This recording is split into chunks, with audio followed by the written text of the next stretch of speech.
Mateus era um garoto de 10 anos de idade. Ele morava com a sua família em Araçoiaba da Serra, no interior do estado de São Paulo. E ele cresceu ouvindo uma história que na rua onde ele morava, bem próximo da casa onde estava localizada a casa onde ele morava com a família, que ali, naquela rua, há muito tempo, um tal de homem chamado Zé da Mula acabou bebendo muita bebida alcoólica, tomou muita cachaça no bar onde ele foi, e ao voltar para casa, a mula saiu em disparada e o Zé da Mula acabou desequilibrando no lombo daquele animal, caiu, quebrou o pescoço e infelizmente ele não resistiu. Mateus cresceu ouvindo essas histórias de que as pessoas que passavam naquela rua de terra durante a noite acabava ouvindo os gritos do Zé da Mula tentando parar o animal. Alguns afirmavam que ouviam até mesmo barulho de casco de um animal vindo correndo na direção deles. E muitos acabavam saindo do meio da rua e iam para o acostamento, esperando para que o animal passasse rapidamente, mas aquele animal nunca chegava até eles. Então, tudo não passava de imaginação das pessoas, por medo de passar naquele lugar, pelo conhecimento que tinham daquela história do Zé da Mula que caiu do lombo do animal e quebrou o pescoço. E ao passar por ali acabavam imaginando essas coisas em suas mentes e acabavam ficando com medo. Mas outras pessoas insistiam em afirmar que tudo aquilo não era imaginação, que realmente o Zé da Mula, ou melhor, o espírito do Zé da Mula surgia naquela estrada de terra para assustar as pessoas. Ou porque talvez o espírito do Zé da Mula não havia encontrado o caminho para o seu lugar de vida eterna e ficou como uma alma penada presa naquela região. Certa vez, o pai do Mateus comprou uma televisão. Era uma televisão pequena e o Mateus ficou muito feliz com aquela compra que seu pai fez. E chegou um fim de semana que o pai e a mãe de Mateus, também a irmã dele, estavam saindo para visitar umas famílias que moravam em outra cidade e convidaram o Mateus para ir junto. Mas o Mateus não queria, porque ele ficou sabendo que naquela noite passaria um filme que ele esperou a semana toda para assistir e pediu para o pai deixá-lo na casa. Ele disse que ficaria bem. Tinha vizinhos por ali. Não tinha perigo. Não havia índice de criminalidade nenhum naquele lugar. Os pais do Mateus aceitaram o seu pedido e assim eles foram. Foi o pai, a mãe e a irmã de Mateus para outra cidade visitar seus familiares. E Mateus ficou sozinho na casa. Durante a noite, enquanto ele estava assistindo o filme, ele sentiu como se não estivesse sozinho dentro daquela casa. Mas não era possível. Seus pais não estavam ali. A sua irmã também não. Ele fechou bem as portas e janelas, mas ele tinha a sensação de que havia alguma coisa ou alguém lá dentro junto com ele. Mateus estava assistindo televisão. Ele morava numa pequena casa, numa estrada de terra, onde vivia com sua família. Mateus continuava sentado no sofá, assistindo televisão, tentando distrair a sua sensação de solidão, que começou a se instalar.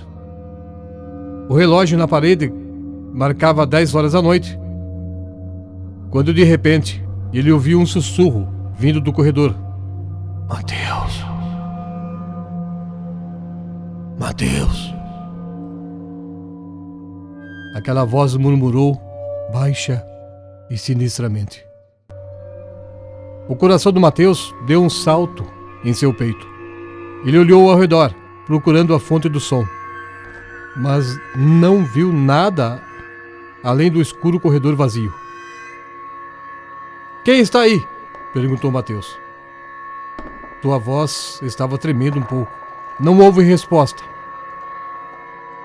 E por um momento, Mateus ficou olhando fixamente para aquele corredor escuro. Apenas o silêncio pesado da casa vazia que o rodeava.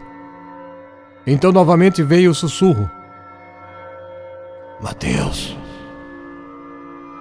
Desta vez parecia mais próximo, quase como se estivesse vindo de dentro da sua própria mente. Mateus ficou paralisado por um momento, sua mente correndo com medos e possibilidades. Finalmente ele decidiu agir com bravura. Quem quer que você seja, entre, mas eu estou sozinho aqui, disse Mateus. Sua voz estava soando mais firme do que ele realmente se sentia.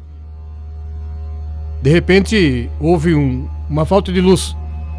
Acabou a energia lá fora. A casa ficou toda escura. Não demorou muito para que algo respondesse ao seu desafio. Uma figura escura, sinistra, emergiu das sombras do corredor, sua silhueta distorcida pela escuridão.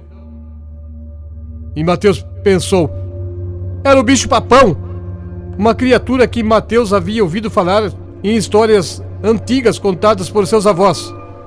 O bicho-papão sorriu maliciosamente para Mateus, seus olhos brilhando como uma luz maligna. Você me chamou, menino? Ele rosnou, sua voz soando como um rangido de uma porta enferrujada. Mateus engoliu seco naquele momento, seus olhos arregalados de terror. Ele não esperava que o bicho-papão realmente aparecesse. Eu não quis dizer isso, gaguejou Mateus, retrocedendo um passo. O bicho-papão avançou lentamente, sua presença enchendo a sala como uma aura de medo. Ah, mas agora que eu estou aqui, acho que vou ficar um pouco, disse aquele ser com sua voz cheia de diversão cruel. Parecia que ele estava se divertindo, vendo o medo do Mateus. Mateus então recuou até ficar com as costas contra a parede. Ele não tinha mais para onde ir. Ele fechou os olhos com força, esperando que aquilo fosse apenas um pesadelo horrível e que acordaria a qualquer momento. Mas então algo inesperado aconteceu. De repente, as luzes da casa piscaram e se acenderam, iluminando o bicho-papão em toda a sua terrível glória. E com a luz, veio a voz do vizinho, chamando pelo nome do Mateus. O vizinho estava preocupado com o apagão na área. Mateus não respondeu. O vizinho forçou a porta e conseguiu abri-la. Ao entrar, ele ainda viu aquele vulto na sala, perto do Mateus, e o Mateus estava encostado na parede. O Mateus olhou para o vizinho e disse: é o bicho-papão, é o bicho-papão! O vizinho olhou para Mateus e disse: esse não é o bicho-papão, não! Esse não é o bicho-papão, esse é o espírito do Zé da Mula! Ele apareceu aqui para assustar você! Quando o Mateus ouviu aquele nome, ele saiu correndo.